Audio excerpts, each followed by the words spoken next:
Masih bersama Passing Mantu bersama saya Kang Arfan dan saya Dono Hernandez. Oke Mas Dono, kita Iya, akan bikin dikit review melawan West Ham. BSM. Ya, ini derby London yang tidak penting sebenarnya. Iya benar. Cuman sekali lagi dalam kampanye menuju gelar Premier League, ini bagian salah satu dari kampanyenya Arsenal. Iya benar sekali. Untuk meraih kemenangan kembali pasca seri melawan Liverpool gitu. Bagaimanapun itu menjadi hal yang harus segera dievaluasi oleh tim kepelatihan dari sisi Arsenal.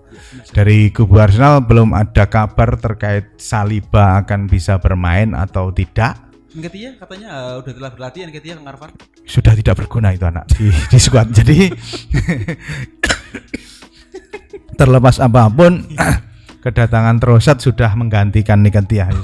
Sudah habis musim Nketiah di Arsenal untuk Iya Kang Arfan. Skuad Arsenal saya rasa dari segi mental harus segera melakukan perbaikan yang selayaknya dan segera mungkin gitu. Asli. Jadi kondisi pertahanan Arsenal, Rob Holding dan si siapa jenenge Gabriel Magalhaes cukup memang cukup baik meskipun kemarin lawan Liverpool catatan kepada si Holding kalau dia terlalu gerusak-gerusu ya mungkin ya. Dan sampai akhirnya si terjadi penalti, alhamdulillahnya tidak gol. Muhammad Salah mungkin waktu itu masih belum berbuka gitu. Tendangannya sedikit melenceng. Terlepas apapun ya memang komitmen Muhammad Salah dalam berpuasa luar biasa saudaraku. Enggak mau berbuka puasa terlebih dahulu. Enggak mau berbuka puasa dengan gol. Enggak mau membatalkan puasa. Oh iya benar sekali. Dia sudah berbuka puasa dengan membuat gol pertama itu kemarin Mas Dono. Kurang ajar itu. Itu terlepas apapun gak usah bahas musuh Liverpool itu sudah Mas Dono.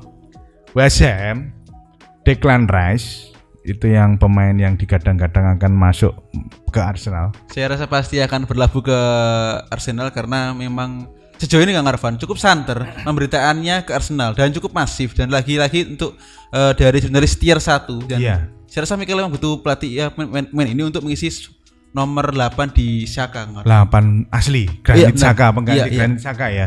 Lebih dijadikan ke pengganti Granit Xhaka. Iya benar. Granit Xhaka dijual, Vlahovic masuk gitu ya. Kan gitu ya Mas Dono. Jangan. Masih butuh peran leader Kang Arfan. Kalau saya Kang Arfan. Ya kalau Granit Xhaka sih saya rasa masih 2 musim di Arsenal. Masih 2 musim cukup lah itu untuk sampai harus si Granit Xhaka harus bermain di Champions League dengan Arsenal gitu. Benar. Dia sudah satu-satunya pemain peninggalan Wenger ya tinggal dia gitu. Sejak tahun 2016. Iya, peninggalan Wenger bagaimanapun tinggal dia. Wenger memilih dia juga pasti ada alasan gitu kan. Kelihatan betul peran Wenger di sini kemarin gitu. Harapan saya memang besok bukan harapan lagi sekali lagi karena Jesus sudah kembali menemukan golnya gitu. Si Odegaard juga main baik kembali gitu. Odegaard ketika melawan tim besar kan seperti kalah mental gitu bahasane arek cilik kan. Kalah mental rek iki wisan sampai mutung dan sebagainya kurang peran. Seperti ketika saya habis kapan hari teringat kembali si Odegaard ternyata pasca mau diganti ada sedikit uring-uringan gitu loh. Iya, dengan itu tidak menunjukkan sosok kapten yang sebenarnya gitu ya. Itu mungkin harus dikandani lagi lah, dituturi sebagai anak muda yang dijadikan kapten. Saya rasa Arteta punya alasan kenapa memilih Odegaard untuk dijadikan kapten gitu. Harus dikatakan lagi. Karena emang menurut saya lagi-lagi emang soal mentalitas ini adalah penting. Karena ini tim muda Kang Arfan, tim muda yang dimana masih bentuk karakter kerangka untuk mental champion. Sebenarnya cukup bagus menunjuk Odegaard sebagai kapten karena lagi-lagi dia cukup bagus dalam hal sisi skill dan juga di luar lapangan. Namun lagi-lagi perlu diimbangi dengan pemain di lapangan yang juga memiliki mental pemimpin seperti Xhaka, Zinchenko dan juga Hapjes. Nah, lagi-lagi mengenai West Ham Kang Arfan, di pertemuan pertama di Emirates Stadium ada andil cukup besar dari Odegaard yang dimana 2 assist ke gol Nketiah dan juga Martinelli. Ada andil yang sangat besar dari kapten kita karena dia berkontribusi dengan 2 gol umpan ke Nketiah dan juga ke Martinelli. Jadi saya rasa laga besok Martin akan kembali menemukan performanya karena perlu diingat kita terakhir menang 7 kali beruntun ketika kalah melawan City di kandang. Mungkin kita 7 laga menang terus. Jadi saya harap laga kemarin lawan Liverpool sebagai batu pecutan untuk Mikel bahwasanya harus ada perbaikan. Tinggal laga 8 laga terakhir kemudian untuk juara wajib menang melawan apalagi lawan cukup tim yang cukup mediocre karena emang musim ini West Ham cukup beda dengan musim lalu. Di musim lalu dia sangat-sangat killer untuk melawan tim besar, namun sekarang seakan-akan hilang peringkat 14. Dan Kang Arfan, kalau saya rasa West Ham bakal mengincar di Eropa karena di UEFA Conference League dia 6 kali bermain, 6 kali kemenangan beruntun dan tidak pernah kalah. Jadi saya rasa Moyes akan lebih condong ke Eropa ketimbang di Liga Premier Inggris, Kang Arfan. Moyes ya, David Moyes lah itu pelatih tersukses di Manchester United itu sebenarnya. Moyes terbaik ya. Iya, benar. Kalau fair lah, kalau berbicara Moyes harus mendapat perlakuan seperti di Everton Ole ataupun sangat tidak fair memperlakukan Moyes di MU kemarin loh. Moyes kalau perlakuan seperti Ole maupun Ten Hag gitu mendapat pemain-pemain yang diinginkan, saya rasa juga Moyes akan baik gitu loh. Melatih West Ham juga lumayan loh Mas Dono di West Ham.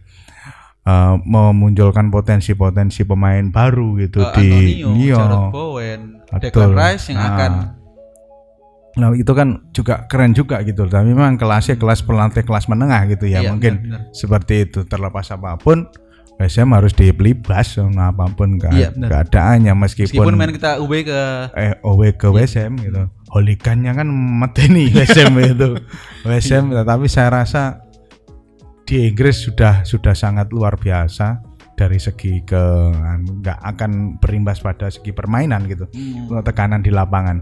Saya rasa memang kemarin di lawan Liverpool kemarin juga mental pemain Arsenal semacam diuji dengan tekanan supporter yang ada di Tribun Anfield gitu ya. Kalau tekanan supporter West Ham saya rasa karena sama-sama Londonnya mungkin akan sangat mudah gitu, bukan mudah sih, lebih tepatnya lebih enak saja gitu.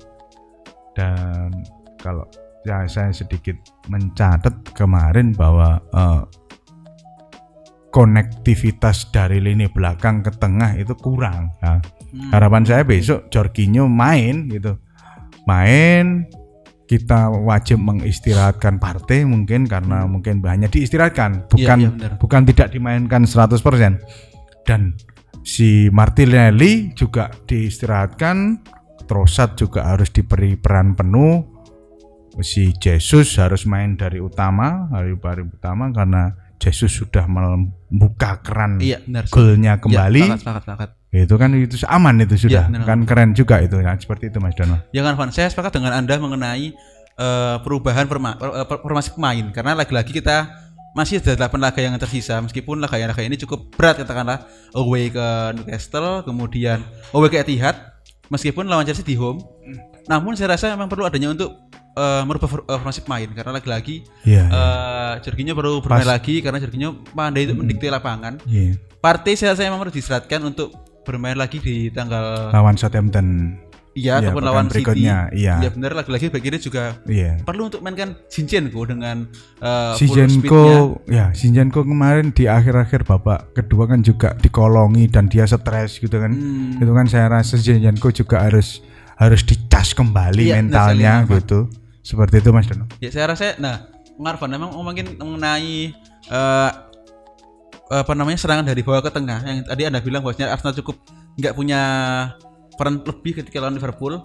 Saya rasa besok lawan West Ham mungkin ketika kita memainkan Jorginho, kita akan unggul pemain dalam hal juga jumlah pemain dalam hal memprogresi umpan ke depan karena Jorginho sangat pandai dalam mendikte permainan melalui umpan-umpan long ball-nya. Seperti ketika long ball melawan Sporting dia sangat jenius ketika umpan ke Martinelli sehingga akhirnya gol untuk Saka.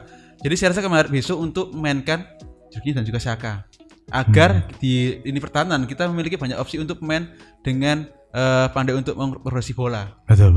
Meskipun kita memainkan si Tierney, sah aja asalkan ada Jorginho untuk bertanding dengan Saka.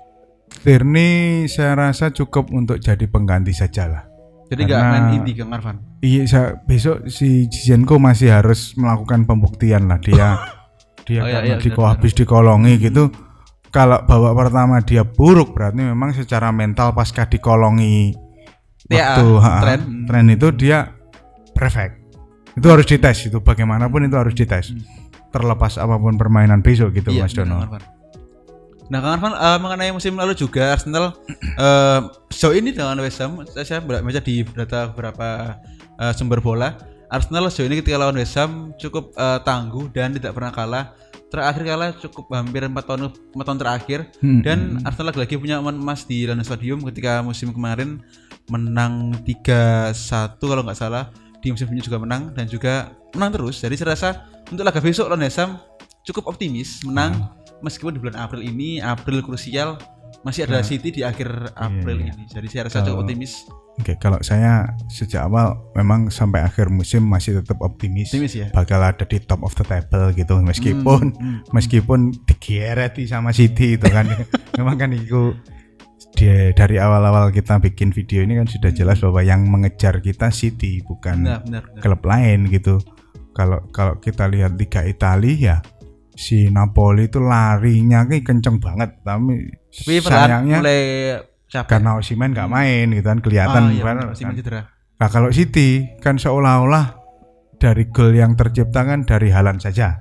Faktanya tanpa main Haaland nggak main pun juga bisa menang besar masih gitu kan. Alvarez.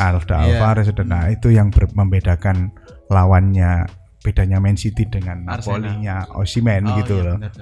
City-nya Haaland dan Napolinya Osimhen gitu ya, seperti itu. Nah kalau di sisi Arsenal sekarang kan di semua lini depan Arsenal sudah bisa bikin gol, Mas Dono. Iya benar, sepakat. Nah itu kan pekan lalu pas kita ngobrol di preview lawan Liverpool, kan sudah ngomong bahwa lini pertahanan akan kebingungan jaga siapa gitu. Iya benar. Cuman itu tidak terbukti ternyata di babak kedua lawan Liverpool. Iya benar. Karena ternyata masih membutuhkan satu striker utama yang harus menjadi pusat perhatian dari lini pertahanan lawan gitu, Mas Dono. Benar. Nah, Kang Arfan, mengenai babak kedua kita yang kemarin lawan Liverpool nggak mampu untuk mengepres balik Liverpool.